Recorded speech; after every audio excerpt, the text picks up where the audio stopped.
Hadirin salat Jumat yang dirahmati oleh Allah Subhanahu wa taala. Syukur alhamdulillah pada kesempatan siang hari ini kita dapat berkumpul. Ketika kita masuk masjid sedang khatib sedang menyampaikan khutbahnya, maka hendaklah kita melakukan salat 2 rakaat salat tahiyatul masjid. Bukan kita langsung duduk sebagaimana Nabi sallallahu alaihi wasallam bersabda, "Idza jaa ahadukum yaumal jum'ah wal imam yakhthub falyarka' rak'atain wal yatajawwaz fihima." Apabila salah seorang di antara kalian masuk ke dalam masjid sedang khatib menyampaikan khutbahnya, maka hendaklah dia salat 2 rakaat dan dia mempersingkat salatnya. Jadi yang benar adalah dengan kita salat tahiyatul masjid, bukan langsung duduk. Baik. Di sini ada beberapa yang harus ditambahkan. Jadi begini, sebelum saya mengomentari video tadi, bahwasanya kita harus paham, kita ini kalau menyampaikan fikih atau sedang membuat konten fikih, ini tidak bisa hanya menyampaikan satu hadis terus sudah pergi gitu, tidak bisa. Kita harus tahu asbabul wurudnya, kemudian kita menjelaskan kepada masyarakat hukumnya, karena itu adalah sesuatu adab. Ada adabnya kita menyampaikan ilmu itu. Jika kita hanya menyampaikan hadis, qala Rasul, kemudian sudah, maka ini seakan-akan kita sudah memahami hadis itu tanpa memerlukan para ulama. Sehingga adab kita adalah ketika menyampaikan hadis itu dengan para ulama. Menurut al-imam ini, menurut mazhab ini seperti ini, hadis ini seperti ini. Itu lakukan ahsan seperti itu. Dan yang kedua, ilmu fikih ini tidak bisa disampaikan secara singkat karena banyak khilaf. Kita harus mengakui bahwasanya fikih itu luas. Dan tidak bisa kemudian kita menyimpulkan kalau ada khutbah kamu sholat 2 rakaat, tidak bisa. Harus dengan lengkap. Di sini saya ada beberapa catatan, yaitu hukum sholat tahiyatul masjid ketika khutbah Jumat sedang dilaksanakan. Kami jawab dengan kitab-kitab yang dasar terlebih dahulu.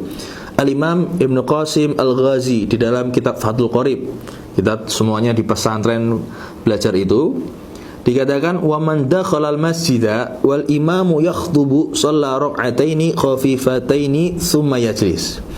Barang siapa yang masuk masjid sementara imam sedang berkhutbah, maka ia boleh sholat 2 rakaat secara ringan kemudian duduk.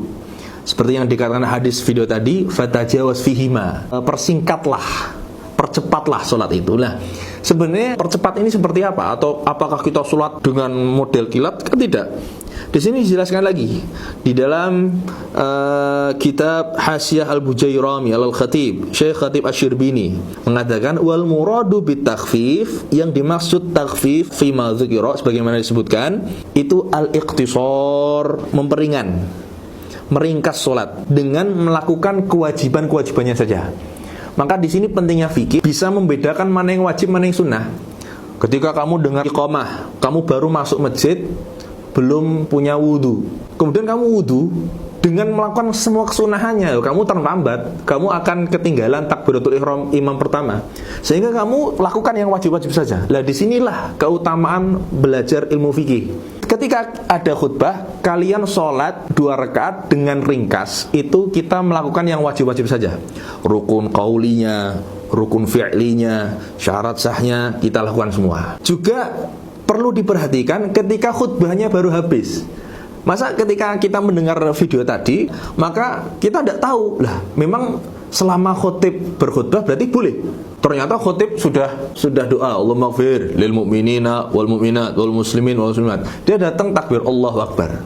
Nah ini kan tidak tepat. Di sini ya di dalam kitab Al-Bayan Al-Imam Al-Umrani mengatakan jika seseorang masuk dan imam sedang bacaan akhir khutbah, maka orang tersebut tidak perlu sholat tahiyatul masjid, sebab ia akan tertinggal di permulaan sholat Jumat bersama imam. Karena sholat Jumat itu pahala takbiratul ihram pertama imam itu sudah pahala tersendiri, pahalanya besar. Karena hal demikian adalah wajib, serta tahiyatul masjid sudah dicukupkan dengan sholat Jumat. Kita tahu di dalam syarah Muqaddimah Busyra Karim diterangkan sholat tahiyatul masjid itu sholat yang sunnah yang kita bisa mendapatkan pahala walaupun kita tidak sholat tahiyatul masjid. Dan itu penjelasannya akan panjang lagi. Barakallahu fikum. Intinya saya tidak menyalahkan video tersebut, saya hanya melengkapinya. yang kedepannya berharap semua konten kreator bisa menjelaskan ilmu fikih dengan lengkap. Jika tidak bisa dengan lengkap, tidak usah menyampaikan ilmu fikih, atau dengan ringan-ringan saja. Wassalamualaikum warahmatullahi wabarakatuh.